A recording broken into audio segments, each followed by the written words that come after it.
Good morning. We're here today with Dr. Robert Brook from the Division of Cardiovascular Medicine at the University of Michigan in Ann Arbor.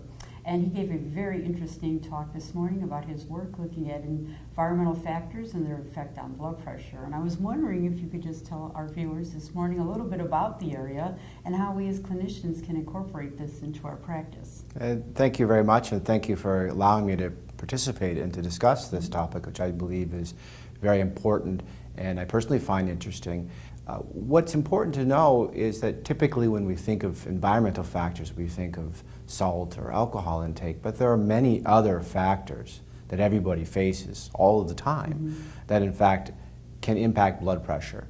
And we can separate them into factors that are such as temperature, altitude, I say kind of the earthly factors, as well as man-made factors, noise, air pollutants, toxins in the environment, and then disasters such as tsunamis and hurricanes and forest fires. These broad three categories can have a major impact on blood pressure altogether or alone. And I think what I find is when I talk to clinicians as well as scientists, many people are not aware of the degree to which these factors can affect blood pressure, and that many of them can be addressed through some prudent actions from a clinical standpoint. Interesting. Could you tell us a little bit about how clinician can incorporate this into their practice?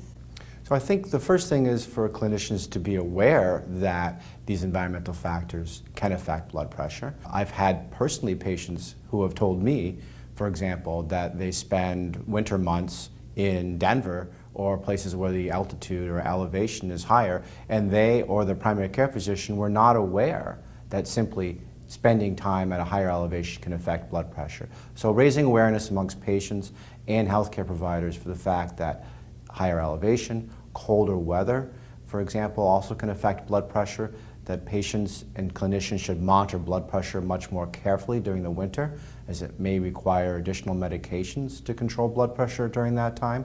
These are things that should be known amongst healthcare providers, and I've found that, in fact, most of the time it is not known. Specifically, there are other factors that people can do, such as another thing is environmental exposure is noise, where we found that if you're near an airport or near heavy traffic, maintaining an insulated home, closing windows, and even noise cancellation devices can lower your indoor noise exposure. My personal interest is on air pollutants, and I'm often asked, what about during travel to heavily polluted countries such as China or India? Should I wear a mask, and what should I do? And like many things in medicine, the bottom line is right now we don't know for sure. But there's pretty good evidence that wearing tight N95, these are respirator type masks, can really significantly reduce your exposure while you're in heavily polluted areas. And then also using HEPA air filters while you're indoor can have an impact of lowering your exposures to air pollutants by about 50%. Both of these personal protection devices have been shown to effectively lower blood pressure. What we don't know is whether that reduction in blood pressure is maintained over chronic periods of time, or if they actually end up reducing cardiovascular events. And I think that's the next step that we need to find out, is whether these interventions can have a persistent effect and translate into actual health benefits over a long period of time. Well, thank you very much, and I look forward to incorporating this into my practice as well. Thank you.